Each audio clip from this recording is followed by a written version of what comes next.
बिहार में voter list के विशेष गहन पुनरीक्षण अभियान के दौरान चौंकाने वाली जानकारियां सामने आई हैं। चुनाव आयोग के मुताबिक सर्वे के दौरान बूथ लेवल ऑफिसरों की बड़ी संख्या में नेपाल, बांग्लादेश और म्यांमार जैसे देशों से अवैध रूप से भारत आए लोग मिले हैं। ये सभी वोटर लिस्ट में नाम जुड़वाने की कोशिश कर रहे थे। अब इस मामले पर राजनीति भी शुरू हो गई है।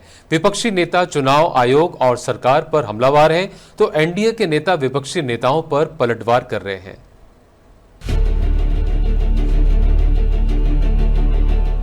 बिहार में वोटर लिस्ट के विशेष गहन पुनरीक्षण अभियान के दौरान चौंकाने वाली जानकारियां सामने आई हैं। चुनाव आयोग के मुताबिक सर्वे के दौरान बूथ लेवल ऑफिसर्स को बड़ी संख्या में नेपाल, बांग्लादेश और म्यांमार जैसे देशों से अवैध रूप से भारत आए लोग मिले हैं। ये लोग वोटर लिस्ट में नाम जुड़वाने की कोशिश कर रहे थे।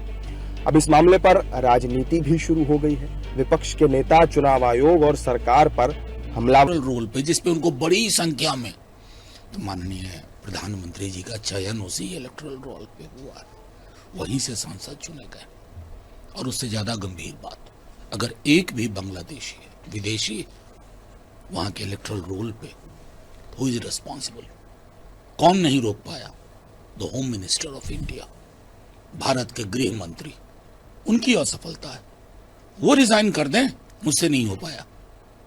सीधी सी बात है। देखिए, अगर सरकार के पास ऐसा कोई सूत्र से जानकारी है तो अगर बने हुए हैं तो वोटर लिस्ट कौन बनाता है? वो तो अपने नहीं बनाया होगा कोई आदमी, सरकार ही के द्वारा बनाया हुआ लिस्ट होगा। तो मैं समझता हूँ कि ये सब एक ग्राउंड बनाया जा रहा है। गरीब तबके के लोग हैं जो मजदूरी करते हैं, जो गांव घर से बाहर रह के अपने जीवन यापन के लिए, परिवार के जीवन यापन के लिए कोई नौकरी करते हैं, मजदूरी करते हैं, उन लोग को इस मतदान से वंचित करने का एक साजिश है।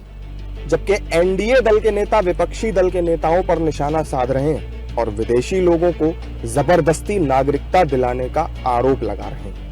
भारत के नागरिक ही मतदान में हिस्सा ले सकते हैं, ये संवैधानिक व्यवस्था है। सभी भारतीयों का मतदान होना चाहिए और विदेशियों का नहीं। अब तेजस्वी यादव जी क्या जवाब देंगे?